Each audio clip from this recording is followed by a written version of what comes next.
ಭೀಕರ ಬಿರುಗಾಳಿಗೆ ಬುಡಮೇಲಾದಂಥ ಅಮೆರಿಕದ 8 ರಾಜ್ಯಗಳು 10 ಕೋಟಿ ಜನ ಸಂಕಷ್ಟದಲ್ಲಿದ್ದಾರೆ. 2 ಲಕ್ಷ ಮನೆಗಳಿಗೆ ವಿದ್ಯುತ್ ಕಟ್ ಆಗಿದೆ. 40 ಸುಂಟರಗಾಳಿಗಳ ಸುಳಿಯಲ್ಲಿ ಸಿಲುಕಿದ್ದಾರೆ ಅಮೆರಿಕನ್. ಸುಳಿಗಾಳಿ ಅಂತ ಹೇಳಿದ್ರೆ ಅದನ್ನ ಇಮ್ಯಾಜಿನ್ ಮಾಡ್ಕೊಳ್ಳೋಕ್ಕಾಗೋದಿಲ್ಲ ನಮ್ಮಂಥವ್ರಿಗೆ ಅಂತ ಕಾಣಿಸುತ್ತೆ. ನೋಡಿ, ಭೀಕರ ಬಿರುಗಾಳಿ ಅಮೆರಿಕದ 8 ರಾಜ್ಯಗಳು ಬುಡಮೇಲಾಗಿದ್ದಾವೆ. ಎಂಥ ಸುಳಿಗಾಳಿ ಇರಬಹುದದು. 10 ಕೋಟಿ ಜನ ಸಂಕಷ್ಟದಲ್ಲಿ ಸಿಲುಕಿದ್ದಾರೆ. 2 ಲಕ್ಷ ಮನೆಗಳು.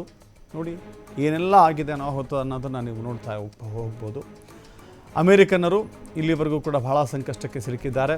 ಈವರೆಗೆ 34 ಜನ ಸಾವನ್ನಪ್ಪಿದ್ದಾರೆ. ಸಾವಿರಾರು ಮನೆಗಳು ಧ್ವಂಸ ಆಗಿದ್ದಾವೆ. ಗಂಟೆಗೆ 265 ಕಿಲೋಮೀಟರ್ ವೇಗದಲ್ಲಿ ಬೀಸ್ತಾ ಇದೆ ಬಿರುಗಾಳಿ. 265 ಕಿಲೋಮೀಟರ್ ವೇಗ.